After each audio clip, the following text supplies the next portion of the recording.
Got it. Got it. Okay, that's good. Having no other public comment, we're going to move into approval of the April 21st, 2023 meeting minutes. Are there any adjustments or changes, questions about that?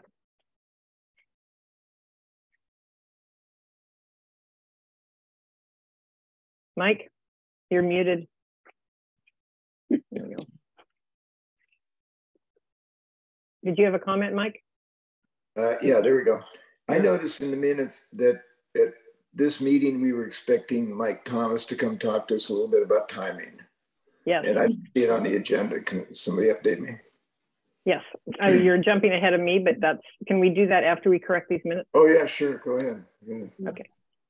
Any other comments or edits? So do we want to delete that from the minutes? No, because that was what was said at the minutes. Okay. We can't take it back. We can just explain it as we go forward. Okay, it doesn't sound like there's any edits or corrections, so we will accept the minutes as submitted. We're going to move into chair and commissioner reports. I'll speak to the Mike Thomas item from the minutes, since I was going to talk about it a bit later, but that was the decision, or the thought back last month, is that I would contact him. But with further discussion, and Lincoln and Brian and Sandy had some chats with Lincoln, and then I chatted with Lincoln, and we're reaching out to him now through the more regular meetings that are scheduled, and with Lincoln, admin or department head meetings and standing meetings. So I think Mike has a lot going on right now. There's the county's busy with different things happening. So Lincoln did send him, reached out a couple times to see if we could get together, and he sent a summary email of our rationale for 2024. And it sounds like Mike still is interested in sitting down to chat. We just haven't been able to schedule a time for that. Would that be a correct summary, Lincoln? Yes. Okay, so we are gonna, everyone's interested in visiting the topic. We're just, hopefully with luck, we'll have done it before our next meeting. Hopefully that answers your questions. Yeah, I saw how definitive I was in the minutes. It's hard when someone writes down everything you say. I was like, oh, wow. I was positive I was gonna do that this month, and I didn't. So any other commissioner reports or comments? Marilyn. I just wanted to report that I had the honor and privilege of attending the Communication Committee Zoom meeting last week, the ComCom meeting, I guess it's called. And I was really delighted to be able to participate on that level, because I'm really interested in our communication with the public. So thank you for including me on that committee. Also, the day after that, I had an unbelievably fabulous, can't come up with enough superlatives, experience of getting to hike up on Katy Mountain with Doug. And I only had to crawl on my belly for a few minutes under some of the underbrush, because what we did was we took a route that he is planning a hike, a walking trail. I have so much to say about it. I want to take the whole meeting, but I learned a lot about, well, Doug is an unbelievable fountain of information, but I learned a lot about the philosophy of trail building and what we're trying to do with these properties to get the public in, and what they can see, and how we protect the land around them. I got a really close-up view of the Gary Oak habitat restoration, and hilariously, as we hiked up the trail at the beginning, I said, Doug, is there any old growth on the island here? And he kind of laughs at me, which I thought was a little disrespectful. But by the time we got up to the top, and I was seeing trees that had been there for hundreds of years with fire scars on them, and all over the place. It was a stunning experience. I got to see the 500-year-old oak. And there were wildflowers, by the way. And I saw my very first morel I've ever seen on the island. But the experience to me was so profound on so many sensory levels, because I really got the importance of making those connected landscapes, those very large connected landscapes where all these different layers of life can interact. I saw pileated woodpecker. It was a really stunning experience. And I know you have all probably gotten to see some of our preserves like that, but this was my first time up, Katie, and I'm just so grateful for it. And I could actually walk again after about 2 days because that was a 6 mile tromp. Anyway, thank you. That's all I have to say. That's great. He was being easy on you only once on your belly. That's pretty good. Brian, do you have a comment or a report?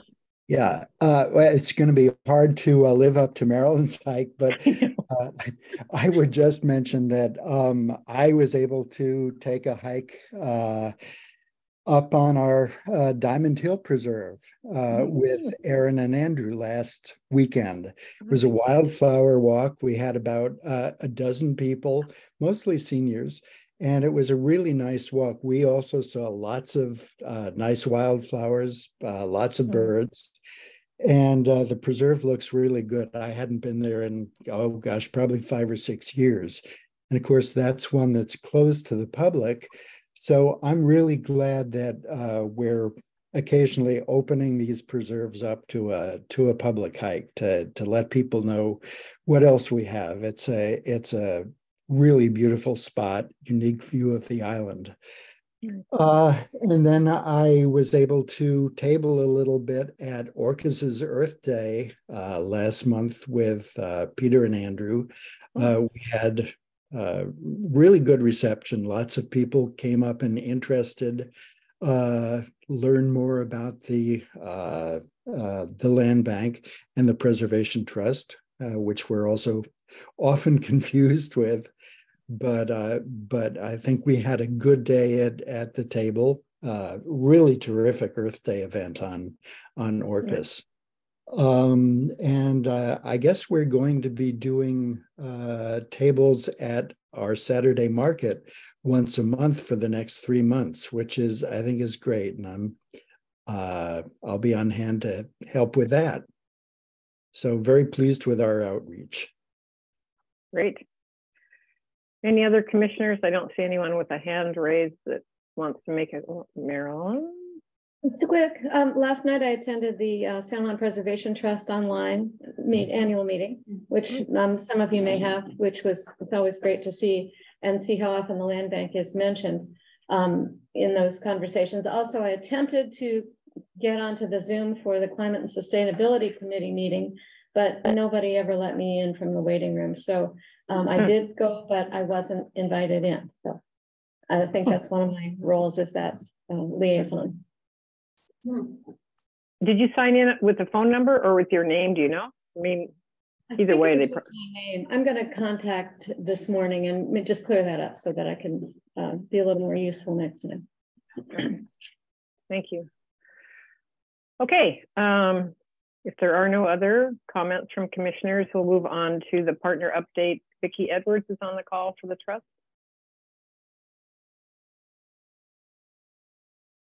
Good morning, everyone. Thank you, Commissioner Campbell. My name is Vicki Edwards. I am the Conservation Director at the San Juan Preservation Trust.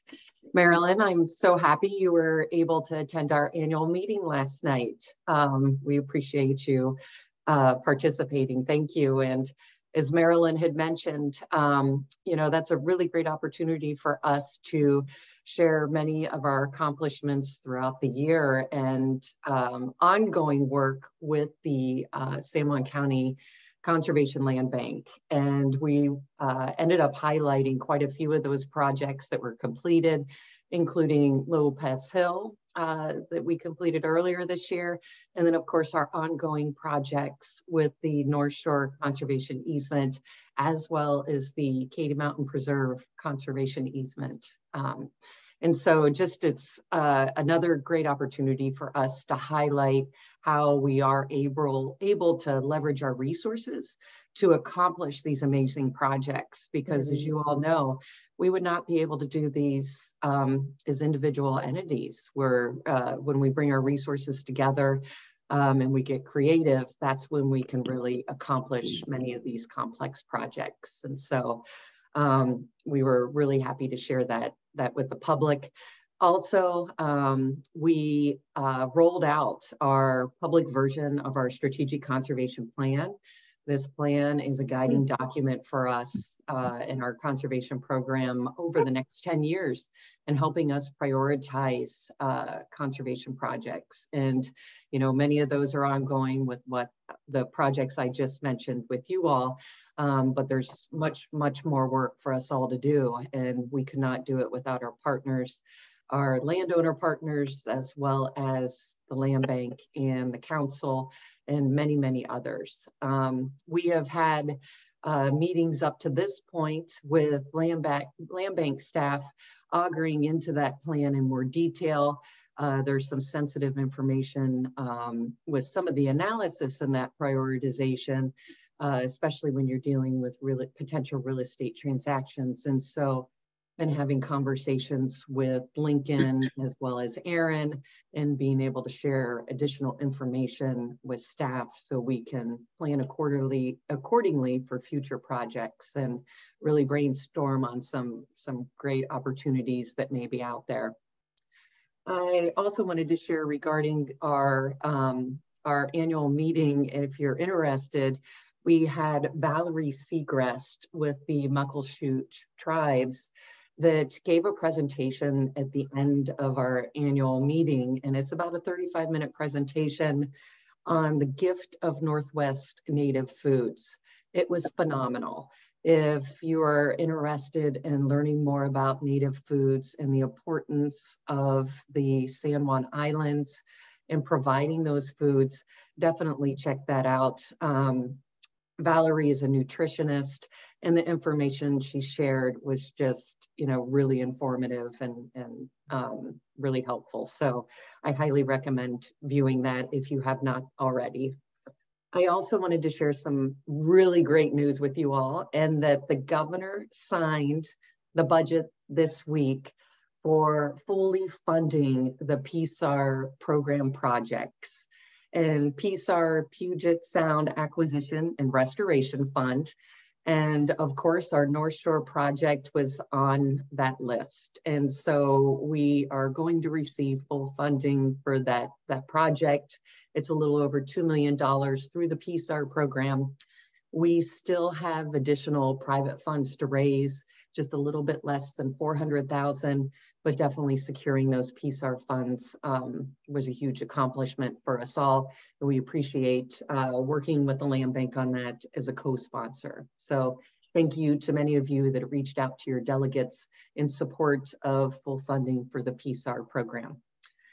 And then I also wanted to share with you all that next week, our philanthropy staff is going out with Doug to Beaverton Marsh and getting an update on the progress on that project.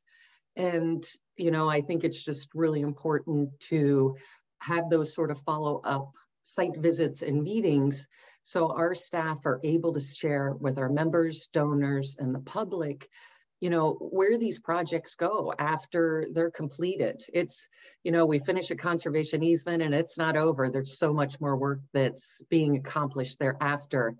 And just as I mentioned earlier, just being able to share that information more broadly, and the importance of us leveraging our resources to accomplish these really complex projects that benefit our community so much. And so thank you, Doug, for going out with our staff, and we look forward to seeing all the amazing accomplishments that you've been able to move forward over the last years or so since that project closed. And that's it for updates from the Preservation Trust. Thank you so much for the time.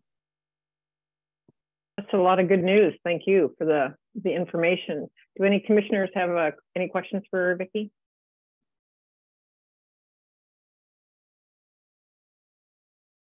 Okay. Oh, Brian, yep. Just quickly, Vicki, from what you said about your strategic plan, it sounds like you included specific acquisitions as one of the focuses. Is that right? You know, it's a little more general in the public version, Brian.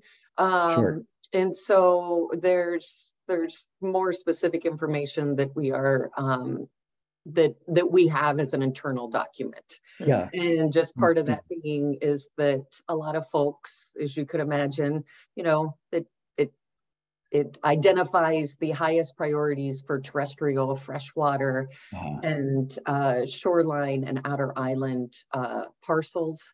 And that could affect our negotiating opportunities in the future on some of those projects if they're shared more broadly.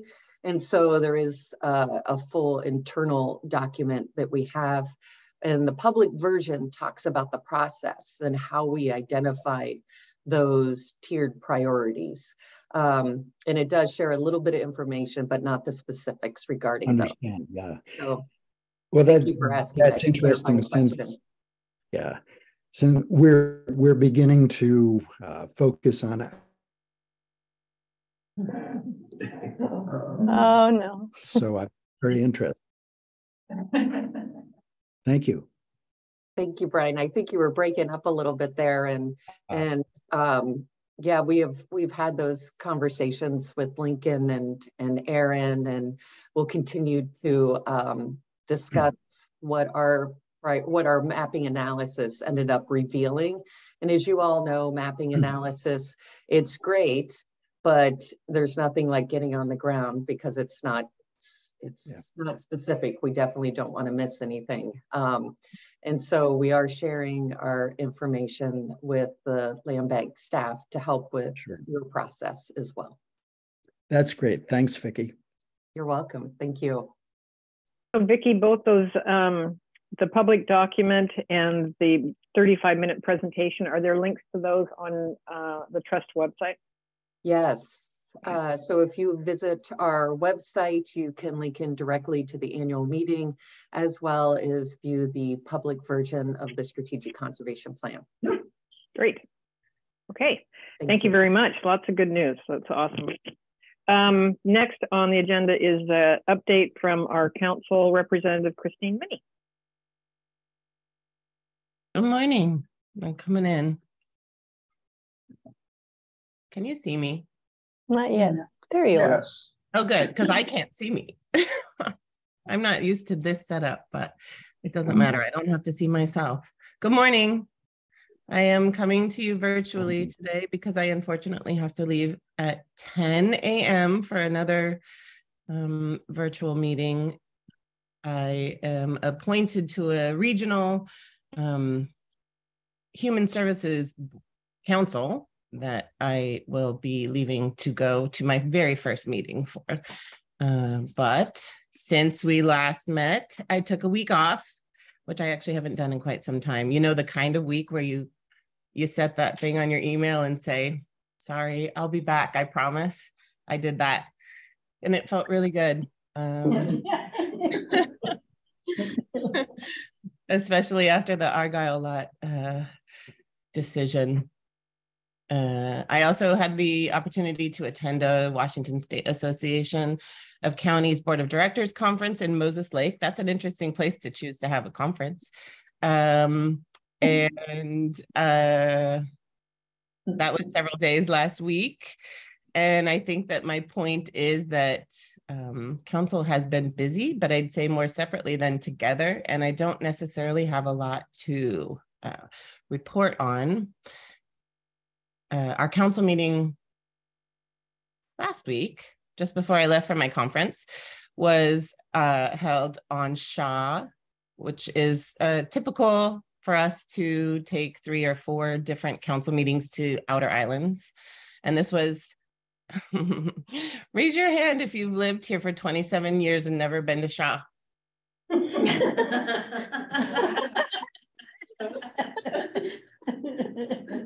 It's okay. You can judge me because I totally deserve it. But what I can tell you is that it is ready for you. It has the cutest store. It has great coffee, super sweet county park, beautiful roads. It reminded me the most of Lopez, I think. And I really look forward to going back. I couldn't be anything but honest there. So while I don't have much to report, and this is basically the end of my spiel today, I want to encourage anybody in Friday Harbor or on San Juan Island to go see Shrek. And I'm doing that not only because I think it's the greatest play ever, but because the 3 leads are county employees. So I think it fits really well into this, into this moment. Anyway, I hope you all have a lovely Friday, and I'm happy to answer any questions. Thank you. Any questions for Christine? I have a question.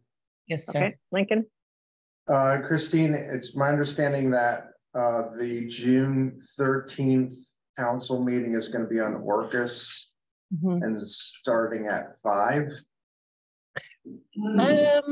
I know it's starting later. I thought it was 4:30, but it could be 5. I wish in fact, I'll look it up and I can put it in the chat. Okay, I was told it was 5, and yeah. So one of the items on the agenda is an update on the North Shore project. Okay. So we'll be prepared for that, but I just wanted commissioners to know that as well.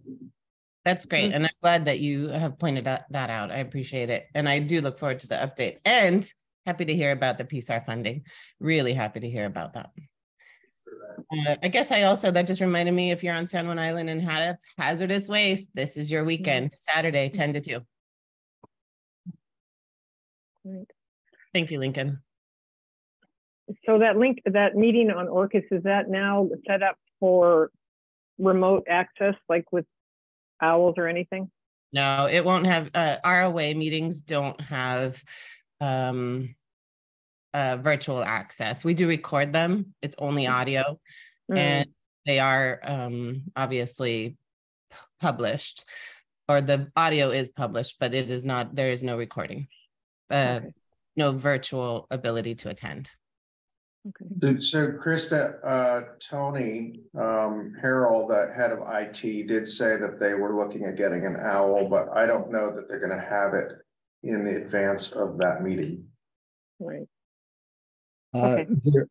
There is an owl on Orcas or some similar thing at the senior center,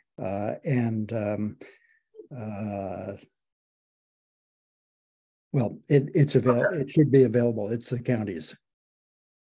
Good to know. Good to know. That meeting, by the way, is at 5. Just looked at my calendar. Thank you, Brian. I think probably 4:30 is my cue, my call time. Okay, well, thank you again, Christine. Last chance for any questions for our council person. Thank you. All right, thanks. We're going to move into a financial update from Aaron.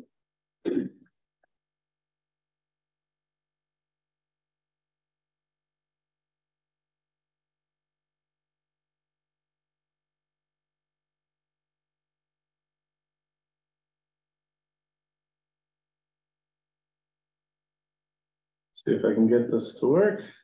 I was admitting to Lincoln yesterday that I haven't done a PowerPoint presentation since high school. I'm a little intimidated after seeing all the good reports from Doug and Lincoln. You know, it's pretty hard to make numbers that exciting as opposed to visuals that they have, but this works better for everybody here. So this is just a short little update here, not looking to take up much time, but just show what's new through April. Didn't want to include too much here in May since it's not a final for the month. So at the end of April, REIT revenue for the Conservation Area Fund was at 1.1 million. Sure, it's a little bit low, but we haven't hit the busier months for revenue from the past. So we kind of just got to keep our eye on that and see how things progress throughout the summer.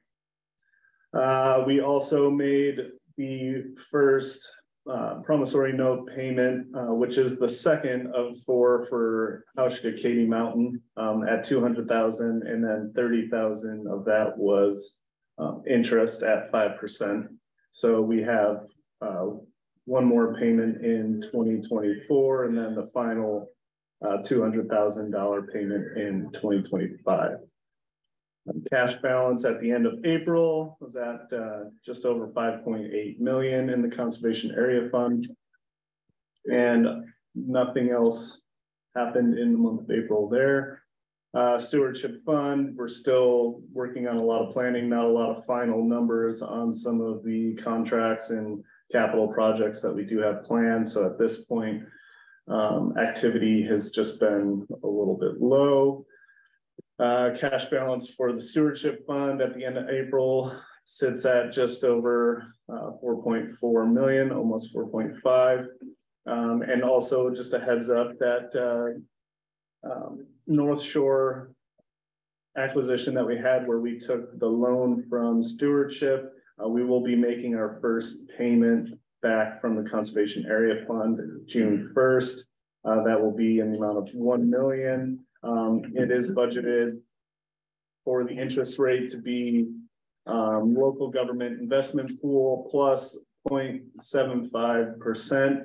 And that is a number that is set by the state for interfund loans. At the time, that number was budgeted at 1.25% because that LGIP interest rate was so low.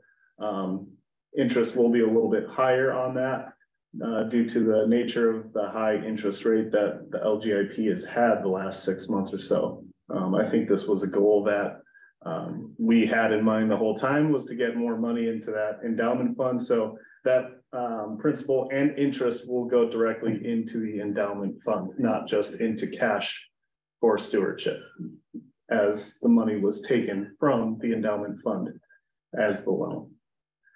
And that's it for April. So short and sweet from me, unless there's any questions. Any questions for Aaron?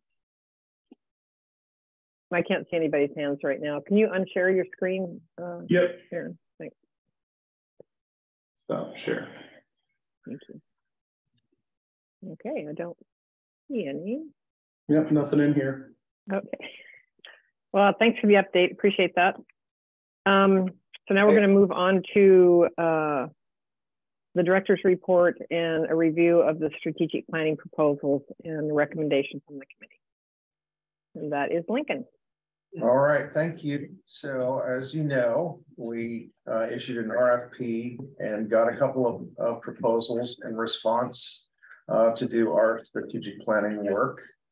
And so the committee, which was Brian, Mike Pickett, Krista, myself, we also had Grant Carlton from the county manager's office, interview those applicants.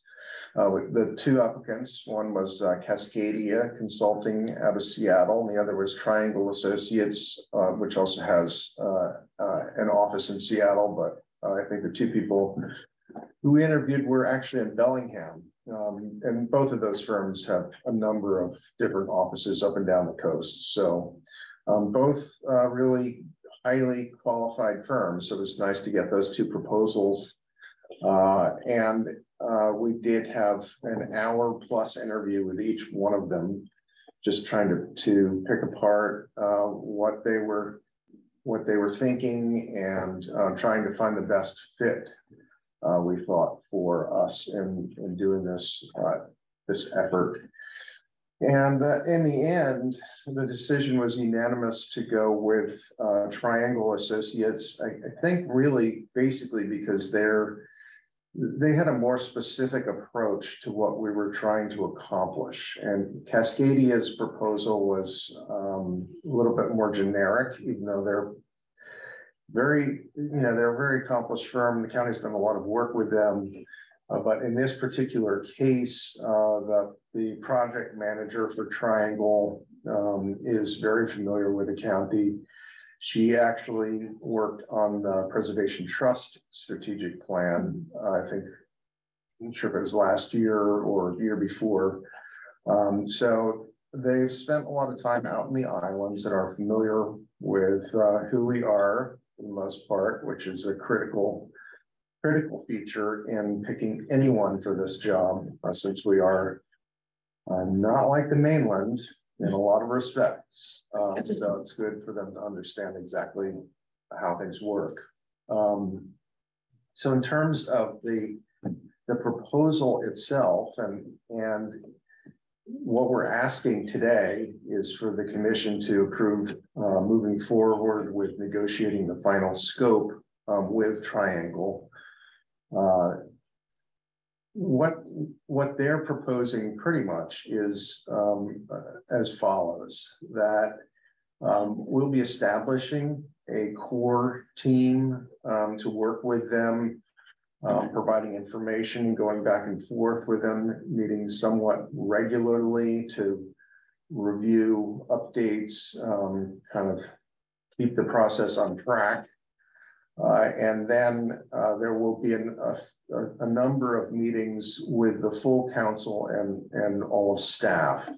There'll be an introductory meeting, which is something that was not in their proposal, but I did talk to them yesterday, and they're more than happy to do that. So there'll be an introductory meeting with the commission, really to go over what questions you might have for them to better outline their process. And we'll go forward from that meeting into them doing, or actually preceding that, they'll be doing a lot of background research. We'll see a new proposal with a different scope prior to that meeting. And then really we'll be going into the engagement plan. And so part of the proposal and part of what we asked them to do was to come up with an engagement plan, and that can take a variety of forms, and we're not there yet. We've got a lot of questions about how this should work, but I do think one of the things that came through in the interview with them as being particularly helpful is the notion that we'll be doing, or they will be doing that. Well, that's also an open question. But doing one-on-one interviews or focus group interviews with a number of key people around the county. And the goal here is really to make sure that we reach out to people who are outside of our traditional constituency and really try and get a good handle on different segments of the community. You know, who can we talk to from the construction industry? Who do we talk to from the Realtors Association, or just there are many, there's probably a couple dozen, maybe 3 dozen groups that are really important that we actually hear from. And there are a number of individuals also who are influential in the community, and we just want to make sure that we hear as many of those voices as we can going forward. So that'll be one of the key things that happens. The rest of that engagement plan is still to be decided, whether we're taking the route of doing a community-wide survey or something else, community meetings. We're just not sure. So we'll be working through that process. But one of the big questions we're going to face down the line here is the fact that it does seem really important for the land bank to take the temperature of the community regarding reauthorization. And that's going to have to happen through a polling effort. I don't see any other way of really determining exactly where we stand or what we need to do better in order to get people more inclined to vote for us when that happens. But it's just, it's essential that we reach out to the entire community and get that good representative sample. I don't think we're going to get 2 shots at this. So doing a poll, a strictly strategic planning poll, and then coming back 6 months later, whenever it is, to do a poll looking more specifically at this reauthorization question. I think we're only to get 1 shot to poll the community. So this may be something that needs to be combined, or we take a different tack in the strategic planning effort. But that's what we'll be working on, really coming to resolution of that kind of question. Leading up to, I think the big thing, that the big event in this strategic plan process that Triangle has outlined will be a 2-day retreat that will be held in November, which will have all staff and all commissioners and probably a few other people. Obviously, whatever we do is a public meeting, so I'm sure we'll have some other folks there as well. And prior to that, they'll be working on pulling together a SWOT analysis, strength, weaknesses, opportunities, and threats. And I think probably finalize that, taking the information that they get from that 2-day meeting. So we have a really clear analysis in that regard, and then they proceed to developing their strategic plan. And that plan will also include a messaging component. So figuring out how we take what we learned in the plan and really feed it back to the community to make sure that people understand what we've been up to, and give them an opportunity to weigh in as well. So I'll stop there and invite the other participants in the interviews to say what you want to say. Okay, we'll start with Brian. No, I think it was a very good summary, Lincoln. I don't think I have anything to add at this point. Thanks. Mike, do you have any comments?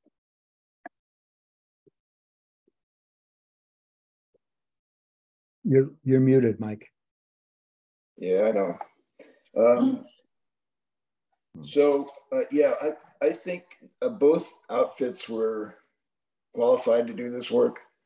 I think the presentation by Triangle gave me the feeling that they were more in tune with process to get the right information to make the right decisions. I think they were both interested in getting it done on time. I liked the approach that Triangle had. I liked the idea that they'd done a similar project with the Preservation Trust. And so they knew the community, they knew the space we were competing in, and I thought they could bring a lot of value because of that. And so that was the reason that I voted for them.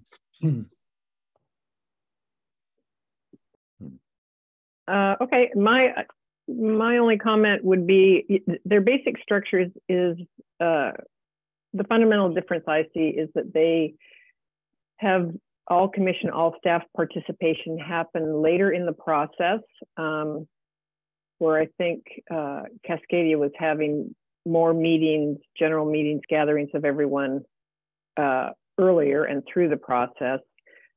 And the use of that executive committee is what's going to keep certain decisions moving. And I think the role of that executive committee, or whatever we want to call it, will be to bring information back from working meetings with Triangle. We'll bring back reports to the commission. And I think the bulk, they're focusing all of us together our time in that 2-day retreat. So a lot of the research and footwork will be done through Triangle and that executive committee, bringing updates to the commission, and then all of us working together on. We'll have a lot of homework apparently before that retreat. We'll get a packet of information, have to do some of our own thinking and whatever processing. But so that's the fundamental difference. And I just want to make sure that people are comfortable with that. And we'll need to select people to be on that executive committee. And there's been no determination of that. It's kind of open to people who are interested in doing it. It'll be Lincoln, staff member, and I guess 2 or 3 commissioners. So how I think we decided to leave it. If any of the commissioners are interested in serving on that, you should just contact Lincoln. And then if there's a real fight for it, we can arm wrestle or whatever to see who gets to participate in that process. But anyone is welcome to express their interest if they would like to do that. It'll be, you know, periodic meetings with Triangle, etc. And I think that's all I would say myself. I like both presentations. I like the fact that these guys are doing their SWOT analysis a little later in the process after they've gotten more input from other people, so that there's a chance to get strengths and weaknesses that we don't know about that someone else or another group might be expressing to us. So yeah, that is it for me. Krista, one comment on that, if I may. Mm-hmm. You said 2 or 3 commissioners in the core group and a staff member. Pardon me. I would hope that it wouldn't be limited to a single staff member. I think that staff participation is critical in this process. So, and we talked a little bit about, we're not sure how Triangle would receive that, and just in terms of the number of people in the core group, but I would urge us to make room for as many staff as we can.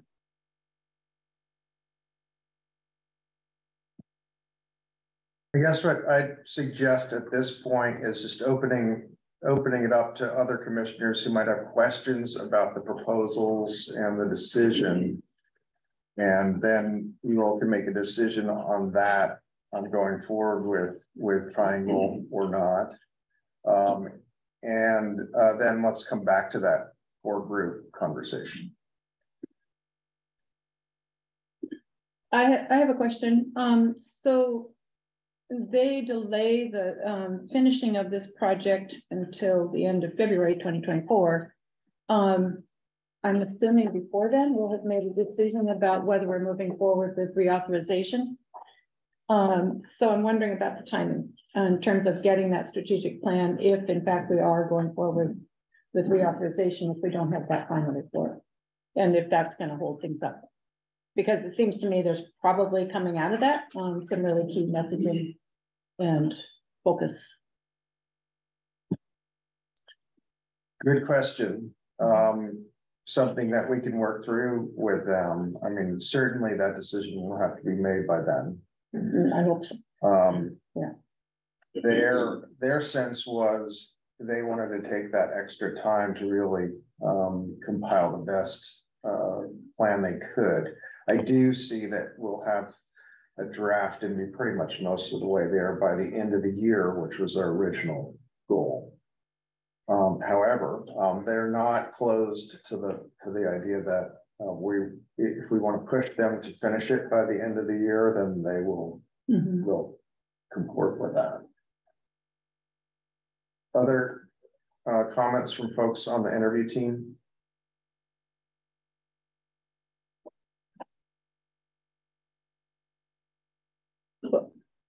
I'll just add to that. So their one-on-one interviews and kind of going out to the public, but really specific focus groups. Is there a chance that the feedback from that would help form our decision? How closely is this work going to inform our decision about 2024 for reauthorization? Or do we even know that yet? I don't think we really do know that. I mean, the emphasis here is less on making that decision and more on getting this feeling from the community about what our priorities should be. You know, have we gone off in the wrong direction? Is there something we need to do differently? Are there things we need to be doing a lot more of? Right. Getting those ideas. I think you will have to ask very specific questions about reauthorization. And if you're polling for that, then you really want to use that poll to test messaging also, because I think people have impressions of the land bank, in a lot of cases, that's based on misinformation or just not understanding what we do. And so it's really important to figure out where that's coming from and to test whether we can find a way to correct that misinformation. It changes people's attitudes toward us. One more question. I'm sorry, Krista. I can't figure out how to put my hand. Can you hear me now? Yeah. Sorry to interrupt. You go ahead, Peggy. I was trying to make a comment earlier, but it doesn't seem like anybody heard me, so I've taken off my headphones. But go ahead and finish your thoughts, and then I'll just jump in later. Well, and one other question is about the polling. Is there, and how to reach out to a broader group?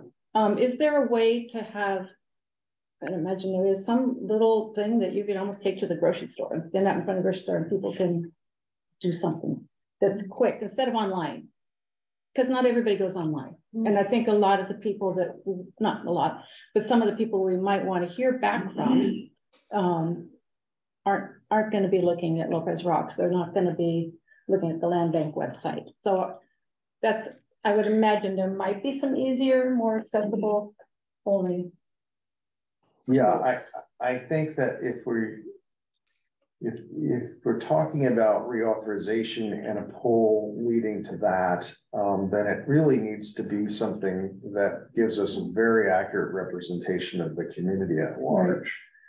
And from what I've seen, the only way firms have accomplished that is through mail surveys, where you mail and you follow up and you follow up and you follow up and you increase your response rate in that fashion, then you do get a representative sample. The other methods, internet polling, in-person stuff, it's great to get that kind of feedback from people, but it's not going to tell you, it's not going to give you the overall sense of where the community comes down on particular issues. So it's something you do in addition, but you have to do the other if you really want to know the answer.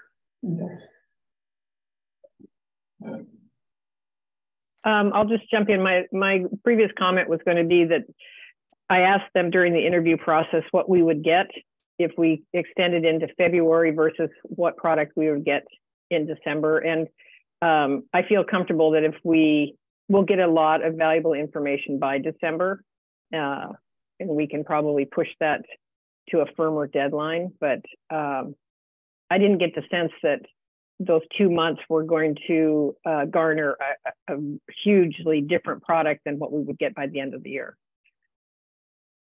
Mike, I think I saw your hand go up. Yeah, I was just going to say that we're going to learn a lot throughout this entire process. By November, when we are ready to have the all team meeting, 2-day meetings, it's going to be 95% done. And we can start incorporating a lot of that information into our communication plan, into whatever REIT committee there is. So I don't think just because it's going into February means that we can't do anything and it won't be effective earlier than that. I would hope it'd be earlier than that. And I think their experience leads me to have confidence that they'll get it done when they say they'll get it done. So I have not much fear that this thing will drag and hurt the REIT renewal process. Sandy, you had a question? It was just a comment on the timing as we're talking about December versus February. There's also January, and as an option to split the difference, because one month may make a difference in terms of preparing for the REIT renewal. But having heard Mike's comment, I understand we will have valuable information, those who are in the know. I think the difference is having a public document that can be put out there. So we just might want to remember that there's January as an option too, that maybe we can hit. Good, thank you. I have one more comment is I did see Nancy Green this morning, and she was a part of that strategic process working with them. And I asked her how that went, and she liked them. She said it went well. Yeah, So- I had talked to her about it too, and she had very positive things to say. Yeah. One quick update to Sandy's comment. They said that they have included the idea that they would have a 1 to 2 page outward facing strategic plan, as well as an inward facing, I'm reading my notes, inward facing, more detailed strategic plan. So I think there's an executive summary, so to speak, of the strategic plan that is part of this outcome, and I suspect could be available earlier than the I large. see.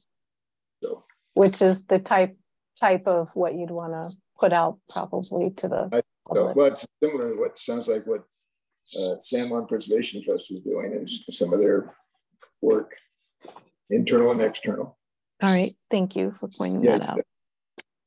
I think a couple of the samples that Lincoln shared with us a month or 2 or 3 ago, or whoever pulled together the samples of strategic plans, there were a couple organizations that had the simplified summary plus the detailed report. So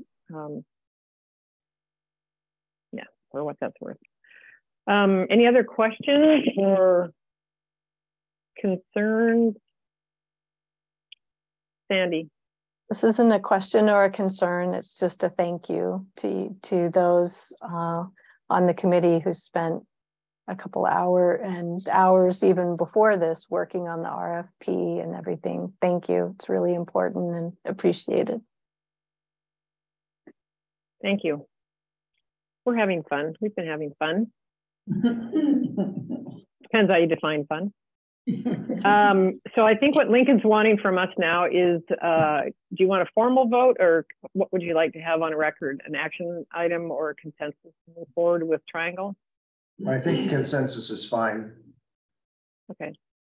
I'm getting a sense that people are comfortable, but if there's anyone that's uncomfortable, maybe let us know, or we will go forward assuming that this is good to go. All right, that's great. Well, I have to say I'm happy to know that they've agreed to add on an introductory meeting at the beginning of the process, because I felt like that was lacking since the whole commission and staff will not really be involved until sometime in November.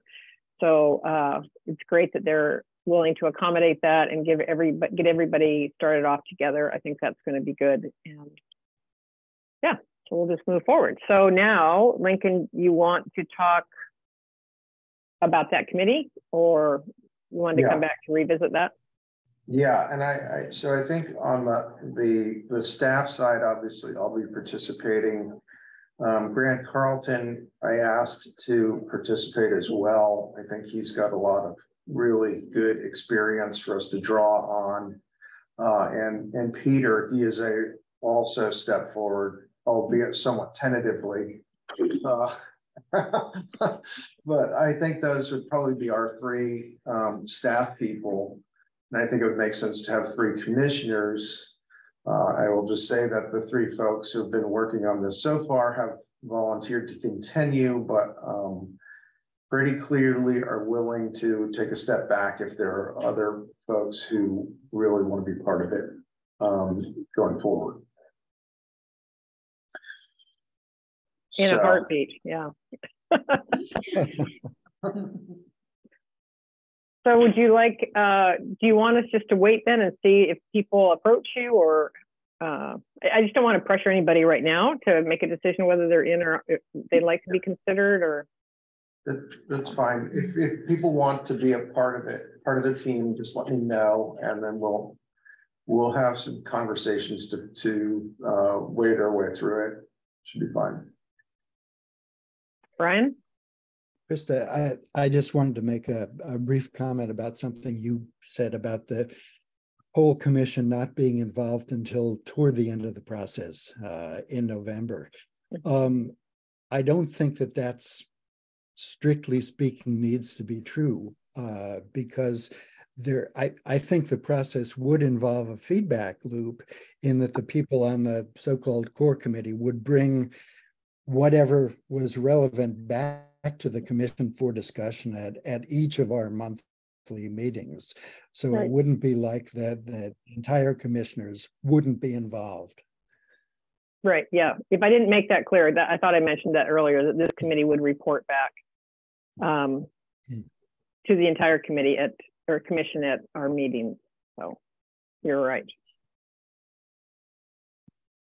Okay. All right. So then just contact Lincoln if you have a burning desire to do some small group work.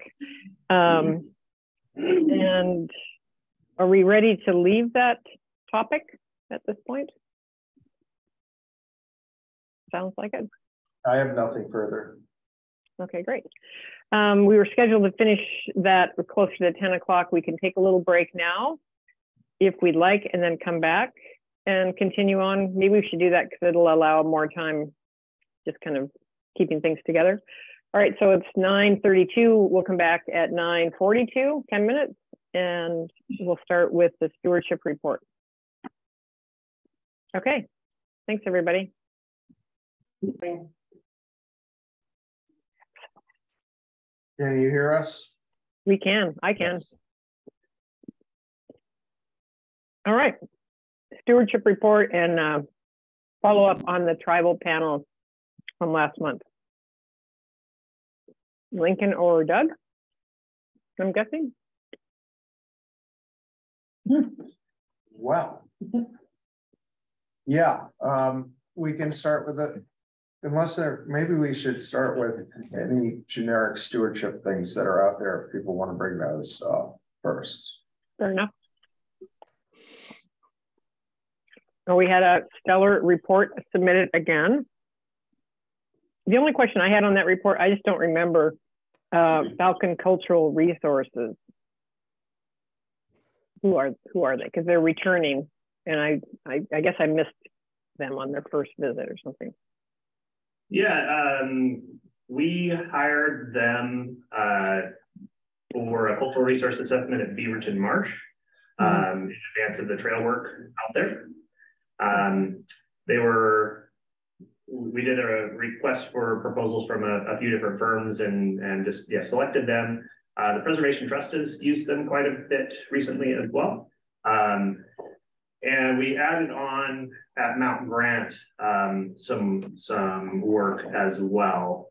So we had some suspicions of the potential of cultural resources in the landscape scale restoration grant area, which was confirmed kind of 2 times over. Earlier this week, they were out with us and identified some new things. So yeah.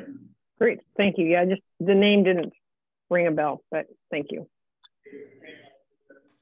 Any other questions for stewards on the commission report? Lots of work being done. Good job.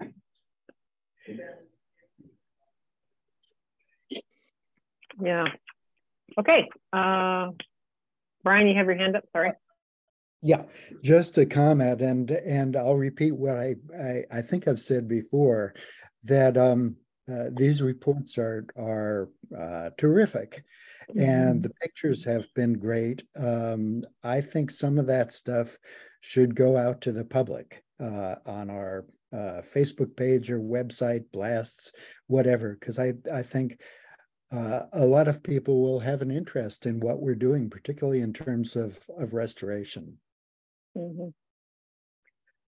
So I think we've had this conversation before, and have we settled on, what have we settled on? Because I think we have the links to these documents perhaps on the website. Tanya, can you clarify?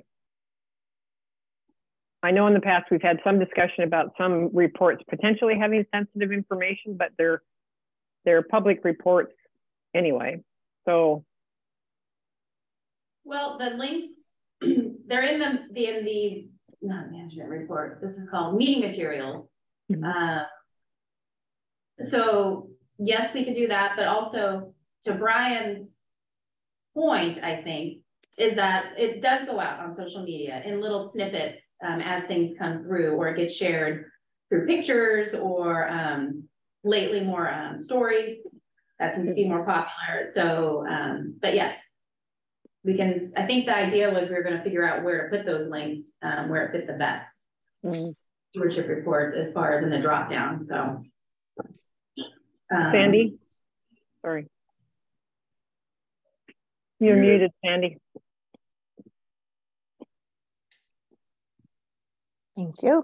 One idea would be, since we already send a press release about the monthly meeting agenda, so that gets published, you know, the commission is going to have its monthly meeting. Click here to download the agenda. Maybe just include a line that says agenda, including a monthly stewardship report, blah, blah, blah, blah. I think some people might be would be more inclined, maybe only click the agenda if you're going to go, but to know that there would be a stewardship report. It would be a way to get it out there without doing any more work, just adding that phrase. Marilyn? I like that idea, but I would like to call it something other than a stewardship report in that case, because we want people's eyes to go right to it and say, this is what's happening, you know, on your land bank properties, or, you know, something that has a little bit more glitz than stewardship report. I'd really love people to be able to read this type of thing and to see photographs. Really big on photographs. Thank you. Well, I'm kind of wondering, because I see Tanya's point, being able to kind of cannibalize these reports and use snippets of them periodically on Facebook or Instagram, whatever, it's very helpful, and she doesn't have to go and create the content. But it would, some people are on those sites, other people just like to go to a link and read a document. So we might, I would throw out there that we might consider doing some kind of a highlighting the fact that we get these monthly reports with a little explanation that they're created every month, and this is what they have and where people can find them, just to introduce the subject to people on a broader scale, maybe through our newsletter or something, and then start including the links, and we can rename it. But I think it's a huge resource that we have, and there's so much work, and the pictures have just in the past couple of years, these things have really developed into something exceptional. So, but a lot of people probably don't know about them, and we just want to reach the people that want the short and sweet, and the people that want to in-depth document. We just need to let them know it's out there. So without adding more work to do, as Sandy said. So maybe we could highlight it once, Tanya, to see if we can get it out there to people so they know where to look. Yeah. Brian? Oh, go ahead. No, you go ahead, Tanya. Oh, I was just agreeing, yes. Brian. Okay, just one quick thought, just acknowledging and appreciating Tanya's snippets. We might make it easier for her if each island steward or stewardship team would write one feature story every month for publication. And by story, I mean a paragraph, one kind of feature project that people might be interested in. That's it.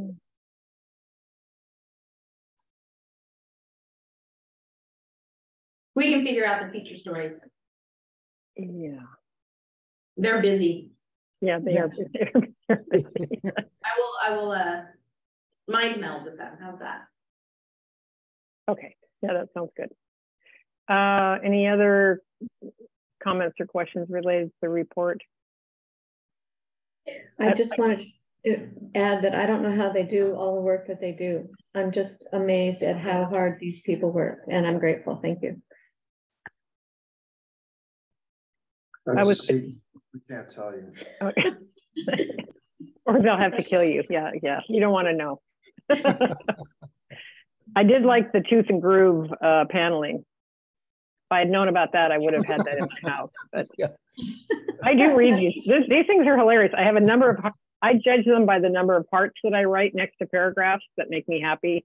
And there were several on this report. I'm just going to share that. You'll have to guess where they showed up. But I will say that I was reading a draft of it and I was really totally befuddled by a sentence which featured the word rouge in it in relation to beavers at Fowler's Pond. Unfortunately, Erin was able to tell me that that was actually supposed to be rogue. So we got that straightened out.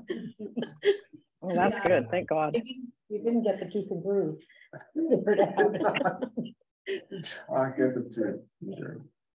All right. So kudos again and many thanks for the stewardship report. So tribal panel. Yeah, so a few things here. I mean, one, really, we're just wanting to get people's feedback since we haven't heard from you all since we talked last and since we had the panel. Just wanted to get your reactions and then to discuss kind of next steps, which will unfold over a long period of time. It's, you know, this is a really, it's a process and it's going to take time to do it, to go through all the things that we need to do on individual projects and as an organization. So, you know, it's going to be a matter of taking small steps in those directions. A couple of things that certainly came out of the meeting that we did want to address. One, this idea of a point of contact for projects. And I think we agree that I should be the point of contact with the tribes, but clearly if there's a project that's happening in a particular on a particular island and it's almost certainly going to be a stewardship project, then we'll be talking with the steward from that district who will basically be the lead on it. But just so we're clear that any inquiries or questions come to the same place, they can come to me directly. Secondly, one of the things that was mentioned there was the idea of going to visit the tribes at their reservation or wherever their headquarters is. And that's something we've been continuing to talk about. I think that it would probably make sense for us to start to plan that. And probably we're talking about doing that in the fall, since summer tends to be just a crazy season. But it would make a lot of sense if we had a group, you know, at least a commissioner and a couple of staff. I'm not sure what the team looks like who goes out on these visits, but we definitely need to start planning those. Okay, I'm just going to interrupt here. I'm getting some conversation somewhere. Maybe it is coming from the Mullis Center, but if it's someone that can be muted, maybe we should recheck your audio settings. It is the Mullis Center, and Erin is trying to close that foldable door for us because it wasn't closed all the way. They're preparing meals. Erin's wrestling with that accordion door. Remember that accordion door? I do. All right, well then, Lincoln, thank you for the 2 points. So why don't we just, if people would raise their hands, and I'll just go around and take comments as they come up. So Peggy. Peggy has it open. I thought it was a fantastic panel discussion, and I really appreciated it. I felt like I learned a lot. Doug and I were just having a little discussion about it out there. I felt like it was, you know, just an opening. It was the beginning, and it felt, I mean, there were so many questions that could have been asked to follow up. It felt like it could have been a whole day, could have been days. So I really thank you for doing all of that work and getting it set up. There were a couple observations, and well, one, I was curious, I was asking Doug about why the Lumming were not there. His answer kind of highlighted some of the complexity of it is political. You know, there was like a shift, and you can answer that one if you want. But I was also kind of, while I was sitting there, I was observing what felt like a bit of a rift between the Swinomish and the Tulalip and the Samish. And even visually, it was kind of like there was a little space and then some kind of disagreement on things. But again, Doug said that there was some discussion about that on the ferry afterwards to kind of clear that up. But which I guess all of this is to say is that I think it's really compelling and really important. And I was very aware that there were maybe what, 4 other tribes that were not sitting there. I mean, how do we, just so many questions. How do we get full representation? And I think that was something I kind of asked, and how do we get them to talk together to help us understand how we engage respectfully and inclusive. So, and it was interesting last night, I was also at the trust board meeting, but she was talking about inclusivity and being visible and how important that is instead of having people be erased. But so anyway, I thought it was a really good first step, and I'm really interested in continuing. And the other thing too is Amanda said that Sam had withdrawn the request to land at Watmo Head. So I don't know what was behind that, but she was feeling badly about it. She felt like she'd done something wrong, but I don't think that's the case. But anyway, so good start and lots of questions, and very interested in continuing. Marilyn, you had a question, your hand raised. Well, I had a very strong and multifaceted reaction to the meeting as well. I thought it was wonderful that they came over.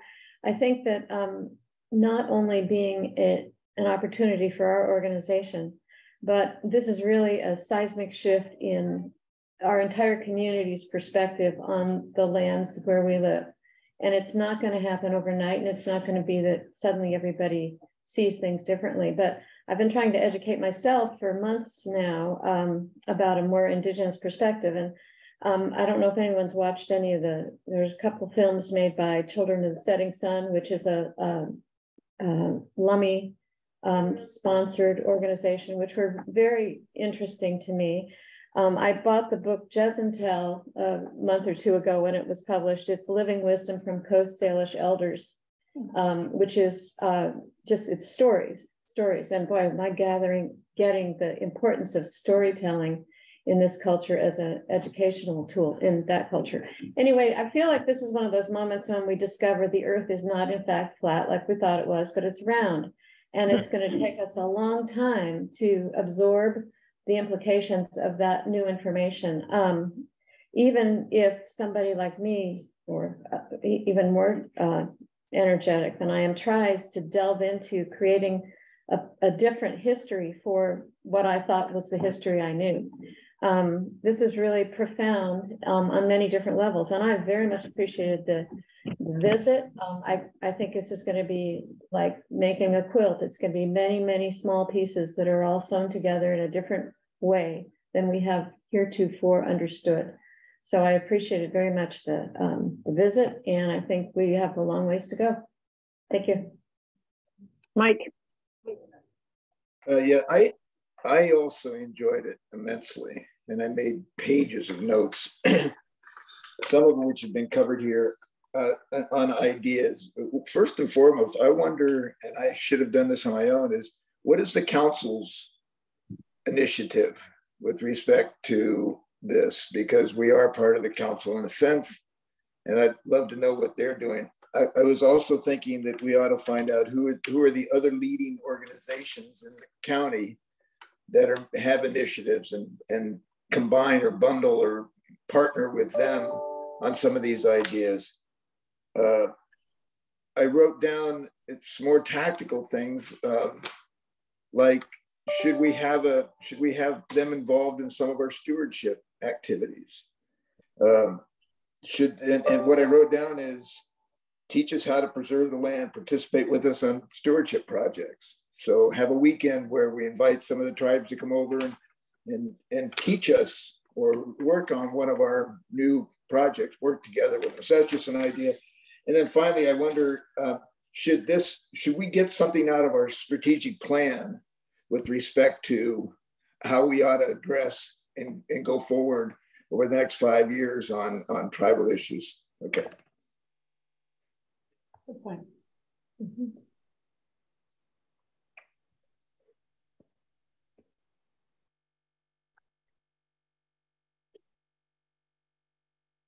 So I'll just. Hi.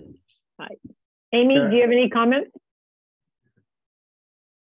Well, first I want to say thanks to, Doug and Lincoln and you, Krista, for all the work that went into sort of being open to this and coordinating it. And, I kind of live and breathe it every day and I'm always learning. I think, Marilyn, your point is a good one. It is profound. It is a complete shift in the way you the lens that you see the world. And I would just say, I've worked with tribal nations on and off for over a decade, and it always sort of like sinks in at deeper and deeper levels, right? The more that you're kind of open yourself and kind of experience the cultural aspects of it.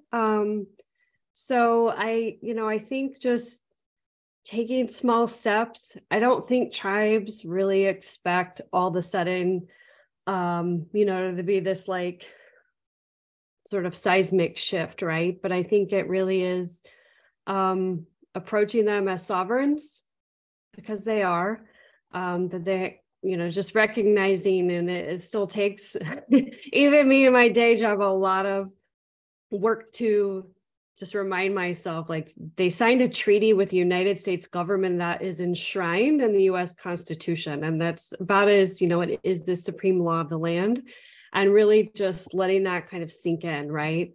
And so it really, to me, is about just being respectful and humble and being open. And I think we all are willing to approach this with that kind of sensitivity, then I think that's progress. So I just want to say thank you, again, for being open to the conversation. There is absolutely a tension between treaty tribes and non-treaty tribes. It's just the way it is. But I think that the panel handled it pretty well. They all know each other. They, bump up against each other. But I think they handled it in a really respectful way. So yeah, thank you. Brian? I thought the panel was great. It's very, very interesting. Obviously, just an introduction. Two comments that quickly. I don't think it was mentioned when we were discussing the consultant group that, in my mind, at least, one of the real advantages of the Triangle Group is that they seem to have very specific experience and good connections with tribal groups. So I think, and I'm hopeful that more progress will come out of our strategic planning process in that respect. Second comment is going back to Lincoln's comment in the beginning about point of contact. Completely agree with your approach, Lincoln, but it's not what I thought you were going to say about point of contact. The thing that I keep wondering is about point of contact or points of contact on the tribal side, and whether in fact who we're talking to really represents the tribe in any official capacity. I don't know whether we have a handle on that, but I think that it's important that we identify the correct points of contact, that is people who represent the tribes. And I thought I saw Andrew Gobin pop on here. If I can just quickly respond, Brian, to your first point. Sure. So Triangle has been facilitating, I've been in this massive, which seems like an understatement, but massive federal relicensing process for the city of Seattle's 3 dams that are about 100 miles up on the Skagit.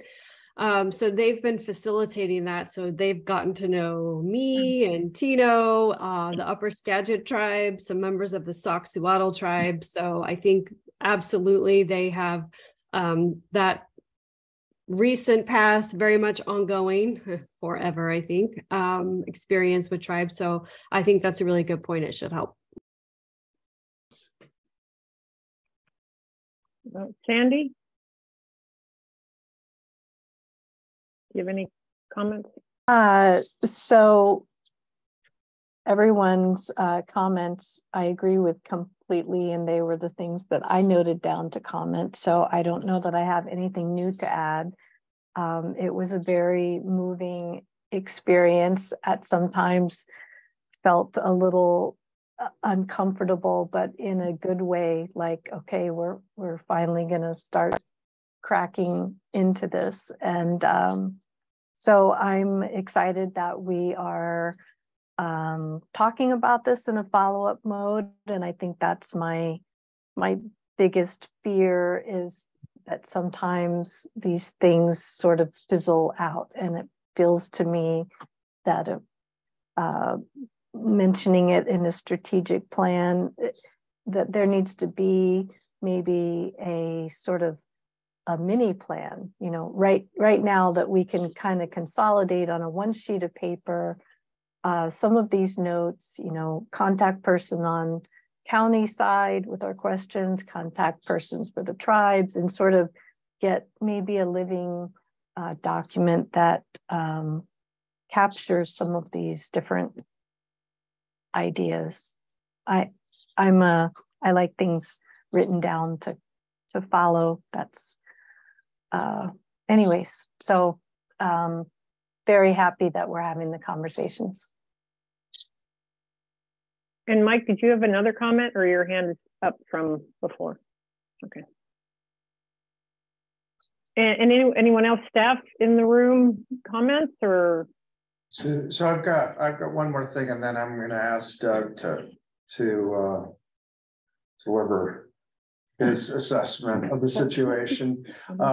But I did want to address that the question of the council and what they're doing and their role and our role. And I think it's fairly clear, you know, where there's going to be a government to government interaction, that's going to have to be at the council level.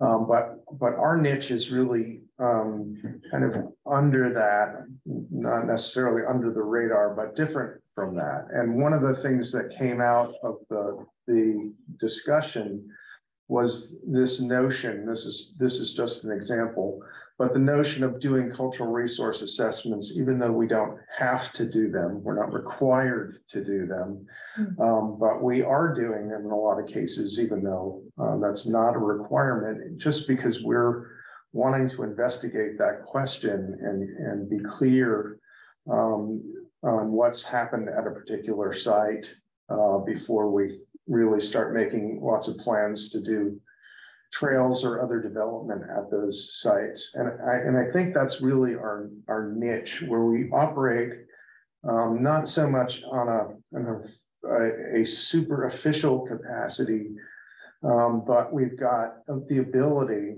to work with tribes or representatives, or maybe tribal members who aren't representatives of their tribes on specific projects, where we can really try and integrate their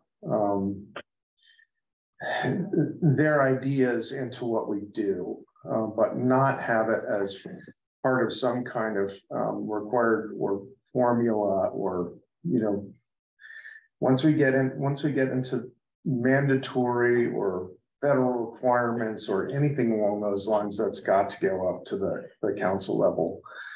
There's just an awful lot we can do without having to have that kind of stiff, super formal interaction.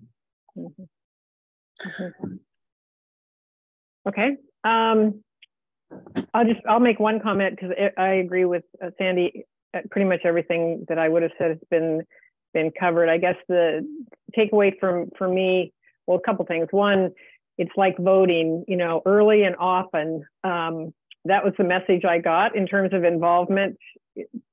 If genuine or authentic participation means, you not passing things on to get input on things that we've drafted up, but more of a participation in the drafting process itself. So contact and engagement early and frequently, I think, was the take home I had from that. And then one thing in particular, they all seem to agree that the national park, I think it was the national park installation that's just come on, that they didn't say it was an easy process, but they thought it was, they seemed all very happy with that process. And they used it as an example of if we wanted to learn something about how to engage, that they felt that that was a productive and meaningful project that they worked on with the park national. And so I would suggest, or at least I'd like to look into having someone from the national park come and kind of explain exactly how, or someone, could be any of the representatives that were participating in that project, but come and kind of explain to us why it was so successful and what some of the challenges were. It just sounded to me like they valued that experience overall. So I think there might be something we can learn from that. And yeah, those are my 2 comments. And the other thing, lastly, I will say that panel discussion for me left a huge impression. And I have referred a number of people that I know that work with different organizations that are kind of doing similar investigation to that recording, because I think there's a lot of valuable information that was shared in a kind way. We were made to feel uncomfortable, and that's to be expected, but I thought they were all very respectful of us. And so anyway, I think it's a great resource. So I would encourage people to pass that along to people if they are working in the same area. Doug. Thank you, Doug, and everyone that worked on that. But yeah, thank you, and thank you for helping make this happen. Really good questions and good follow-up. It is really complex, and one thing I wanted to I think highlight right off the bat, we didn't really promote this in a big way in terms of like advertising this part of the meeting and things, but I thought it was significant that was one of the biggest attendance we've ever had for a commission meeting that wasn't on a controversy kind of topic coming up. And so I think there's a lot of interest, and there's also a lot of people just asking these questions because I think as a community, we don't know all these answers, and it's going to take a little while to navigate that. So to go through a couple of things, what we were chatting about outside in terms of some of this friction that was in the meeting, which I think was good, just in terms of helping just show that there is a lot of complexity and a lot of differences of opinion, that we are working with multiple sovereign nations here, and individuals and nonprofits and unrepresented groups. So there's a lot of different layers. And I think some of that friction, when it came down to, was this question of where things land between treaty rights, legal definitions, and then just cultural access. And those are kind of 2 different categories and 2 different ways that we might be working with people. So with regard to the treaty guaranteed rights, that's really getting into harvest, resources, and stewardship of resources, this guarantee that those resources are there and available. And there's a scarcity. So there's a sense that so much was lost. When you look at when the treaty was signed in 1855, Seattle had, I think, less than 100 people living there, right? And so what did open and unclaimed land look like at that point in time? What does it look like now? So the lands that are there and available, it's a diminished resource. And so there is this legal framework, there is this obligation there. and that has to come first before there's consideration to that going even anywhere outside. And I think what Sam was trying to get at was a little bit more of these things that maybe lie outside of those strict definitions of treaty. And that might be things like canoe landings, that might be things like elders being able to visit sites, go to sacred spaces, go to areas where there's known burials. That could be things like rematriation of remains that have been removed and taken to different museums and places around the world. Those are things that are not necessarily covered in treaty, but those are the things that we may very well have a role that we can play that is on the cultural side of things. So I think that kind of being able to keep those two sides in mind as we move forward is going to be very important. And there's some gray area in between. So keeping those lines of communication open with the tribes, even when we're working with like a tribal nonprofit, is really important. I think we still need to be coordinating in those instances.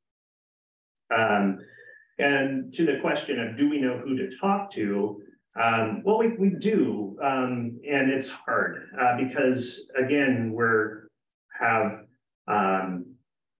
all of these individual sovereign nations, and each one of them is like any other sovereign nation. They all have their own political formation and how they would like to be communicated with, who the points of contact are, and how that filters through that tribal government.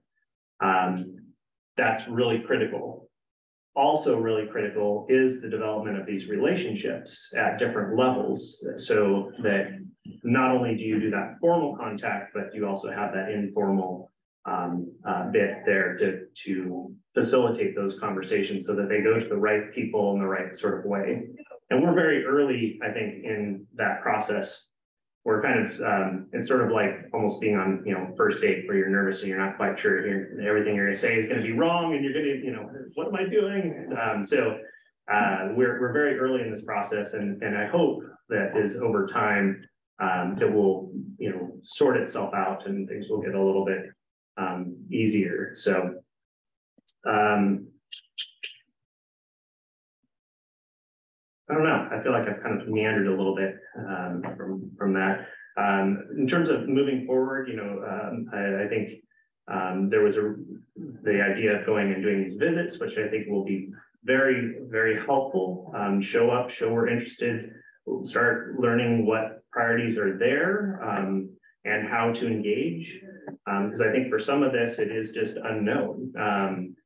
There are some good examples with partners who have been involved in this longer and have more resources and frankly are better suited in some cases for being leads. The National Park Service, what they've done at the visitor center and that they have on staff people who can work on this at a much higher level than we have capacity. That's going to be a different role. That's federal government. It doesn't mean that we don't have a role, but I think our role might be a little bit different. And there is a lot of interest, whether that's at the county level for the environmental resources, whether that's in the nonprofit realm. The San Juan Preservation Trust is really pushing hard in this ballpark as well. And then, our role, which I think is important and yet to be defined. So I would encourage if we're getting a few people to go do these visits and things, maybe there's a need to do a subgroup with the commission. It sure seems like there's some policy things is another request so that there's some clarity. If we get another request for a canoe landing or an event that's really clear, like how this is received, reviewed, and approved. So I think I'll leave it at that. Again, I kind of feel like I'm rambling on here a bit. So no, that was good. Go ahead. Questions for Doug? Peggy? Oh, Erin says I have to go first. I think you brought up a really important point, and that is engagement and how we engage. And I think, well, it's a question. Would it be appropriate for the Land Bank and Preservation Trust to talk about, because I mean, it would be, to me, it'd be kind of counterintuitive to have both organizations trying to contact the tribes to work together with them or partner with them. And is there a way we can collaborate most effectively on that?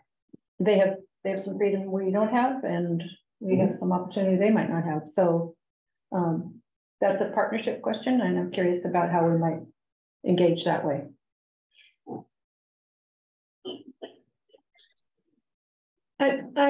This is probably a simplistic concept, but I am thinking of one of the things that's happening here is we're discovering that we have a new stakeholder group that's really important, that we have up until now really not given enough attention to. And I expect there will be some rough spots as we incorporate that stakeholder perspective into our mandate, because we're still a conservation land bank with a specific mandate to do specific stuff.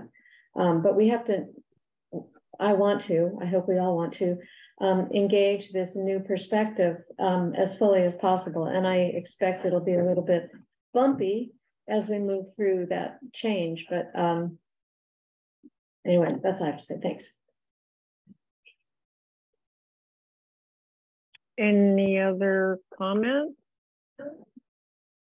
I was just going to offer that this week I've been working through the Upland Strategic Plan that was released by the Tulalip's tribe, and some of my take-home messages, very well done, is really an emphasis on maintaining and restoring biodiversity. And so, you know, as we work in social groups and find better ways, for me, I think it's really important for us to look at those so that over time our properties can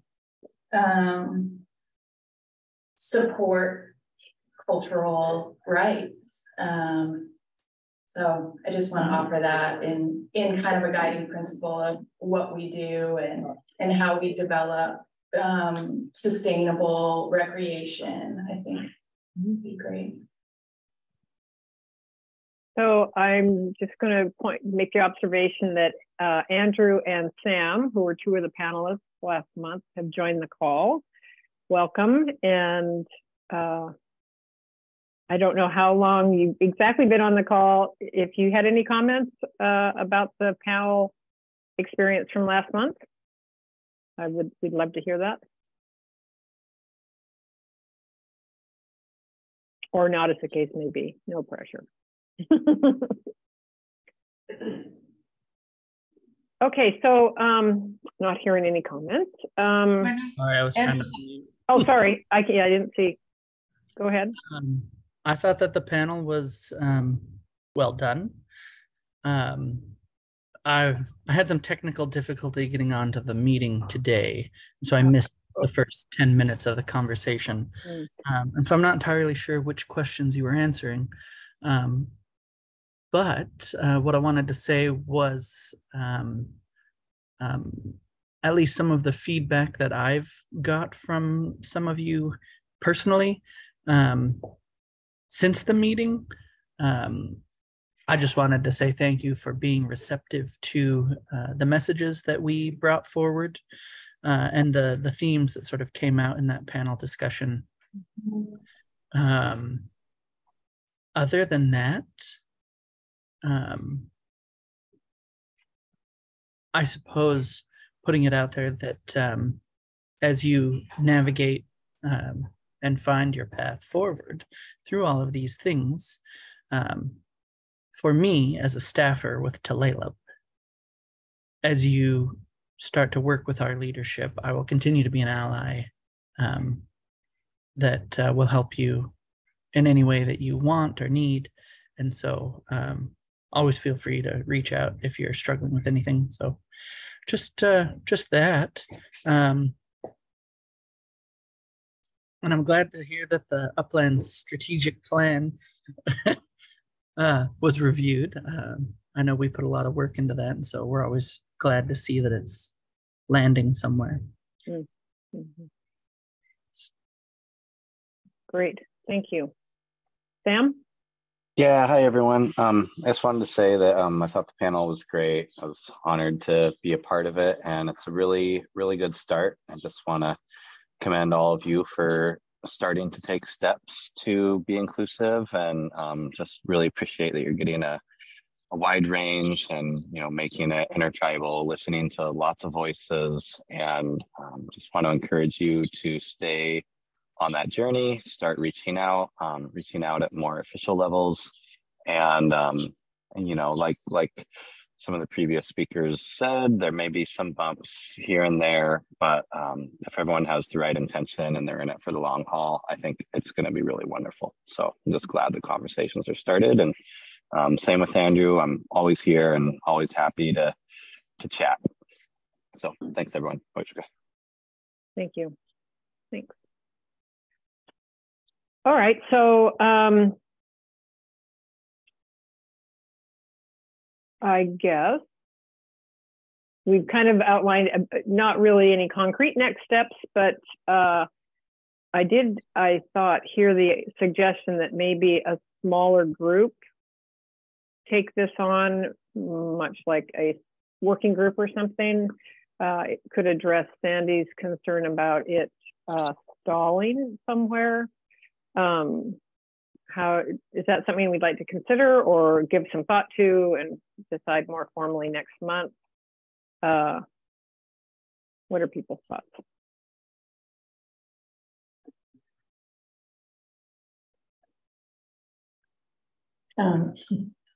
Well, I mean, I'll say I think that's a great idea to have a subgroup kind of work on this, mostly because I really think we want to continue to see some movement. And if that's the most effective way to do that, then let's go for it. I mean, we don't have to develop that group today, but I think also someone else made a comment about the strategic plan. I would be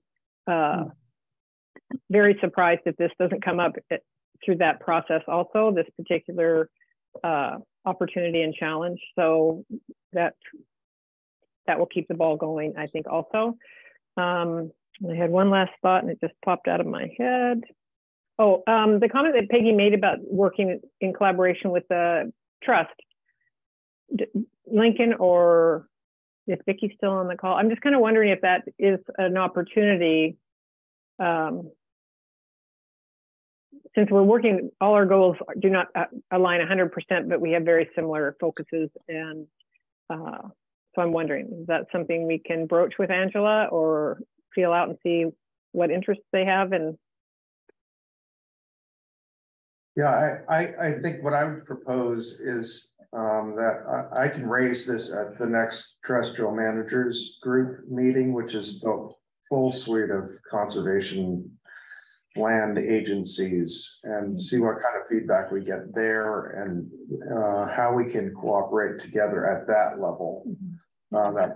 And that's certainly going to be necessary in any case. We've had some requests for doing things like putting longhouses on property. Well, that's across the board of all of those ownerships. So I think it makes a lot of sense for us to try and coordinate with each other.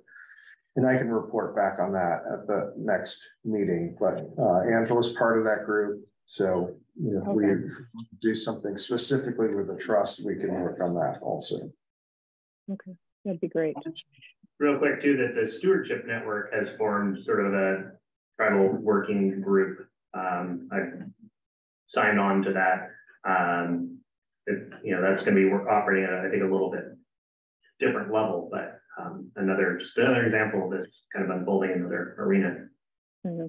Mm-hmm.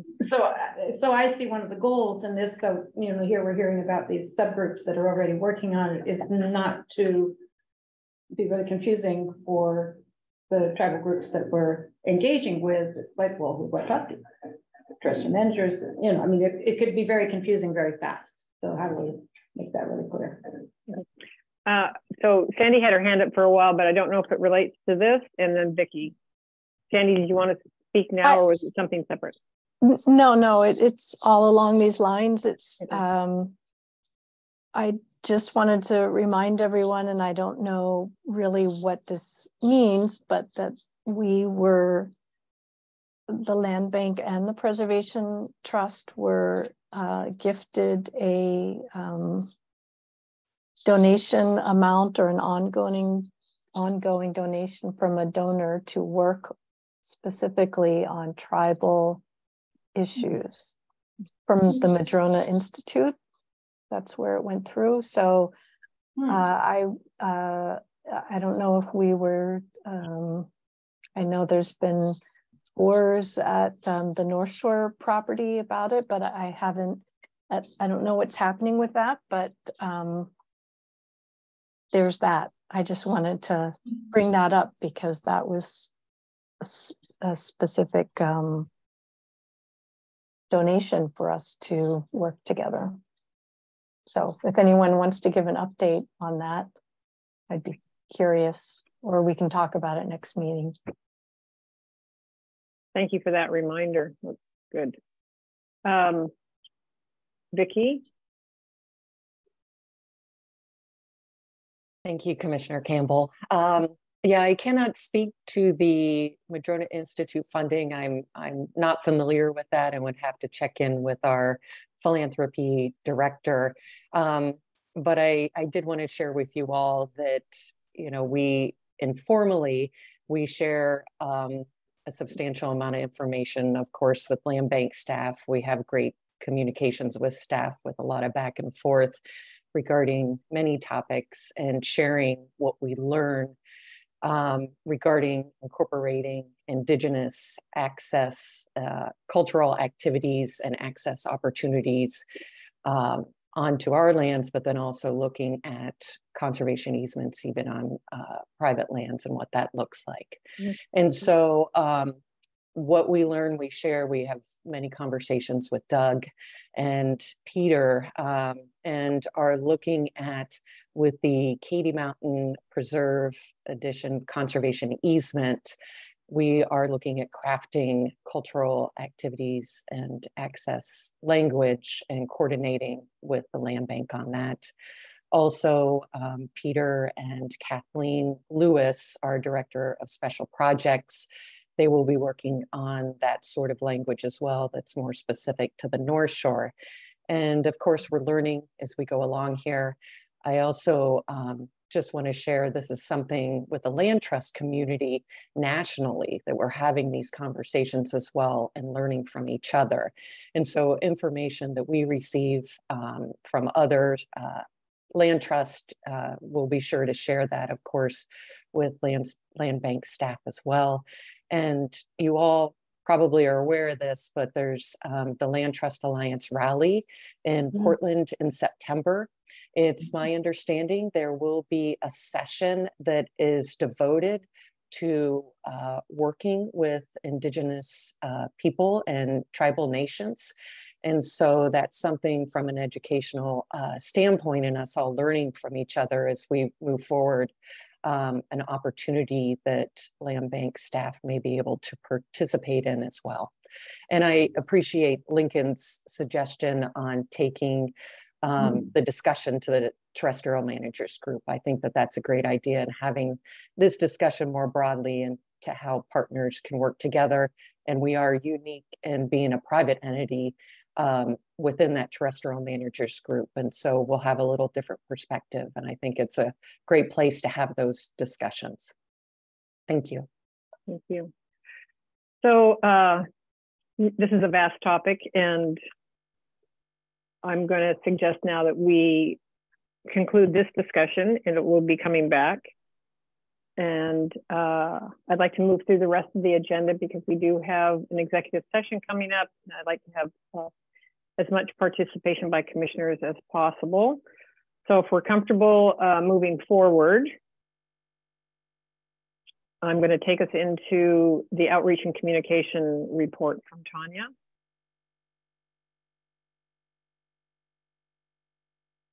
I'm coming. Try to make it. Let's see. I'm going to pull up the stewardship report to see what I talked about. Mostly what's coming up is a lot of events. We've got summer. I've worked on putting together kits for each island so that they can live on Lopez, San Juan, and Orcas for the farmers markets, as well as any other community outreach that might come up. Simplify things and keep it continuous. If there's a word like continuity in there, that's the word I'm looking for. Tomorrow will be the Children's Festival here on San Juan Island for Island Rec.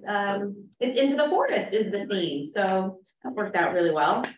And for the communications committee, the ComCom report, as it's so lovingly called now, we talked a lot about messaging, upcoming summer events, the county fair, as well as videos, some videos that we have footage, and Krista was kind enough to go through the videos, and we'll talk some more in the next meeting about what we'd like to pull out from that and how we can use it.